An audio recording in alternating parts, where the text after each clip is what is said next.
$118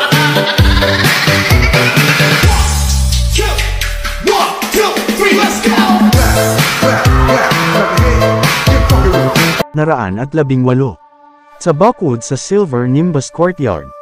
Ito ang buwan ng pagpupulong ng mga York. Sa katapusan ng bawat buwan, ang mga taong ipinadala sa iba't ibang bahagi ng Southlight Province ay pupunta at magtitipon sa labas ng Silver Nimbus Courtyard. Bagaman kilala ang Silver Nimbus Courtyard bilang isang courtyard, ito ang lugar kung saan ang mga trubor na mga tagapagmana lamang ng mga York ang maaaring manirahan araw-araw.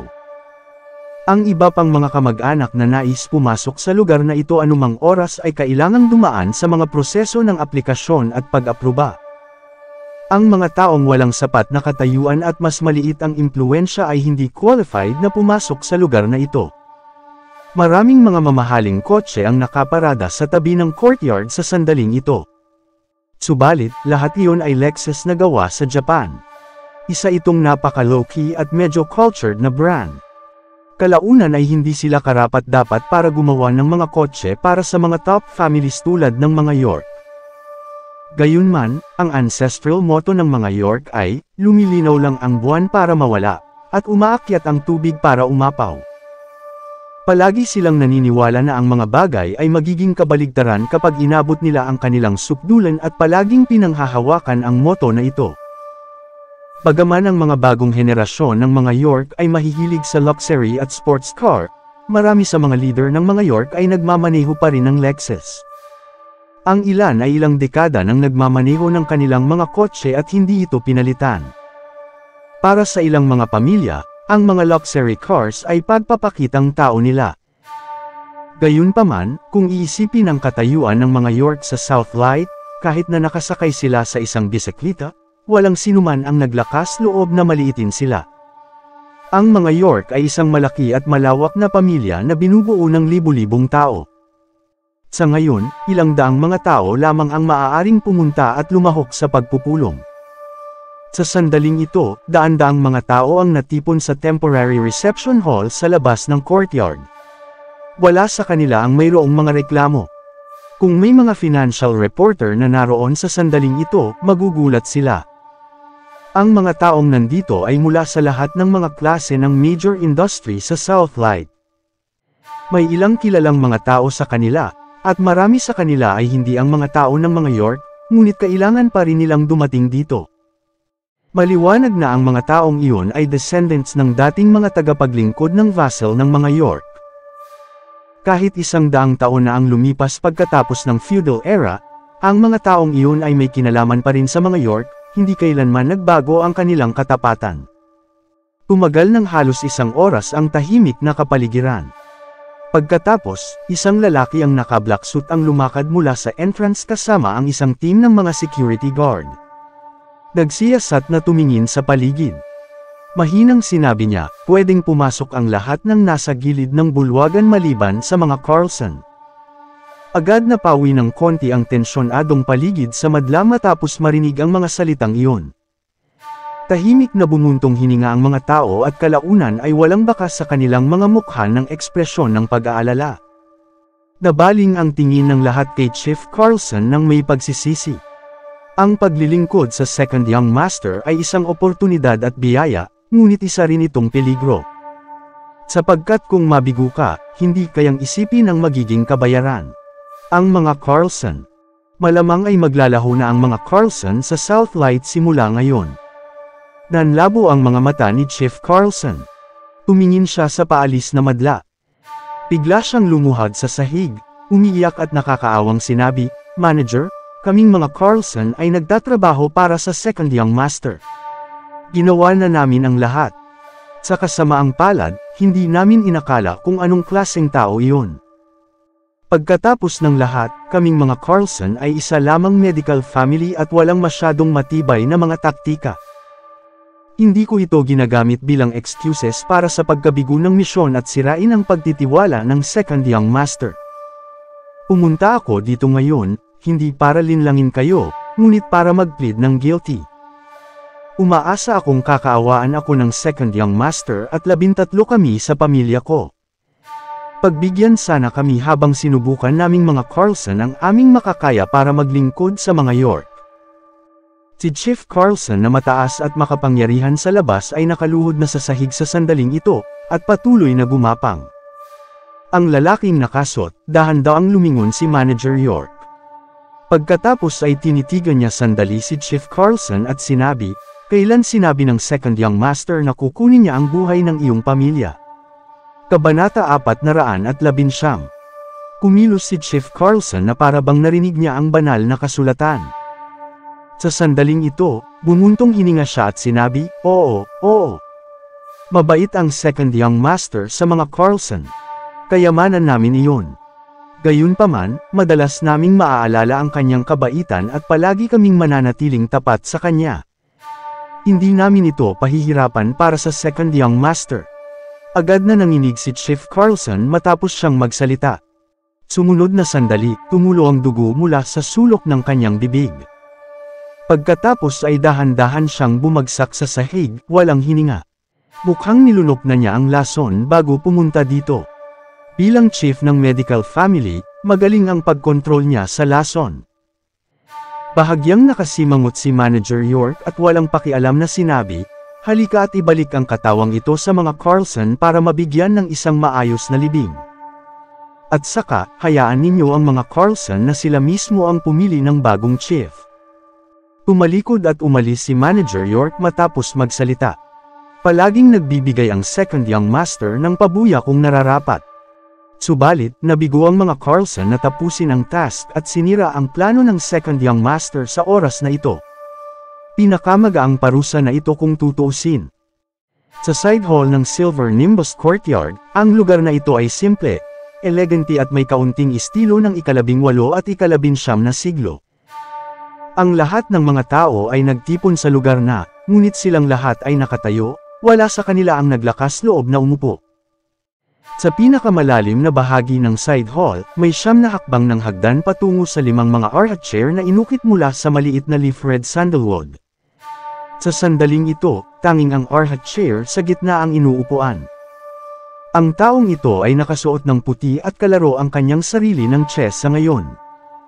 Siya ang Second Young Master ng mga York at dead ng Famous Four ng mga York, si Quinton York. Ang 3 iba pang mga Famous Four ay hindi nagpakita ngayon, kasama si Quinn York, hindi sigurado kung saan siya nagpunta. Mukhang may problemang hinaharap si Quinton York sa sandaling ito, patuloy niyang hinawakan ang isang itim na chess piece. Pagkatapos ay pinitik niya ang itim na chess piece sa sahig ng may malutong na tunog pagkatapos ng ilang minuto. Malinaw na daan-daang mga tao ang nagtipon dito, walang naglakas loob na magsalita. Tanging si Manager York ang tahimik na lumakad at kinuha ang chess piece. Pagkatapos ay magalang niyang binigay ito kay Quinton York. Kinuha ni Quinton ang chess piece at casual na sumandal sa armchair, sinabi niya pagkatapos, "Magsimula tayo sa monthly meeting." Oo. Di nagtagal, ang mga executive ng bawat kumpanya ay nagsimulang umupo sa harap niya. Second Young Master, ang York's first urban investment enterprise ay nagawang magbid para sa 3 infrastructure project sa Buckwood ngayong quarter. May 2 pang tinatalakay kasama ang gobyerno.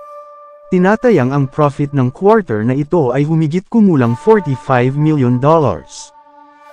Second Young Master, ang York's pharmaceutical enterprise ay handa nang mag-offer ng public stocks ngayong buwan.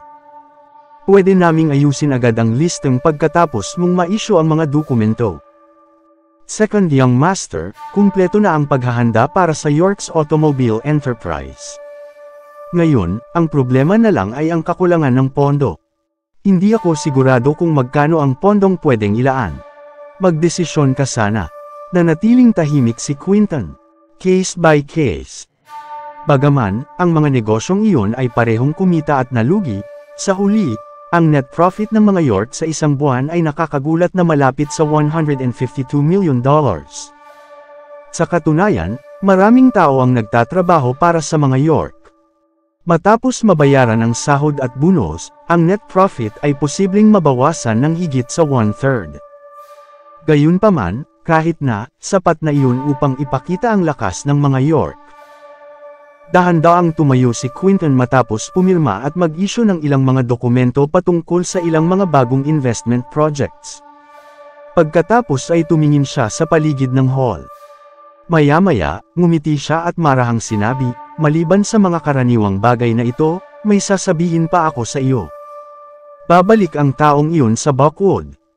Ang balita ay parang isang dagandong ng kidlat na tumama sa lupa. Bagaman maraming tao ang kinutuban na sa sandaling ito, maraming mga tao pa rin ang napatigil at ang kanilang mga mukha ay sobrang namumutla. Ang taong iyon. Maraming tao sa madla ang natroma sa kanya. Sa pag-alala sa pangalan ng taong iyon, naramdaman nila ang takot sa kanilang mga puso. Hindi pa nga siya nakakabalik. Gayunpaman, pinatalsik na si Thea York at namatay si Chief Carlson dahil sa kanya. Pagbalik niya, magiging madugong bagyo ito. Ang mga York ay naging payapa sa loob ng 3 taon. Marahil ay malapit na itong magbago. Kabanata 420. Tinaas ni Quinton York ang kanyang kamay at tiningnan ang palad ng kanyang kaliwang kamay. Ang linya ng kapalaran at ang linya ng karera ay crisscross at siksik na parang isang chessboard.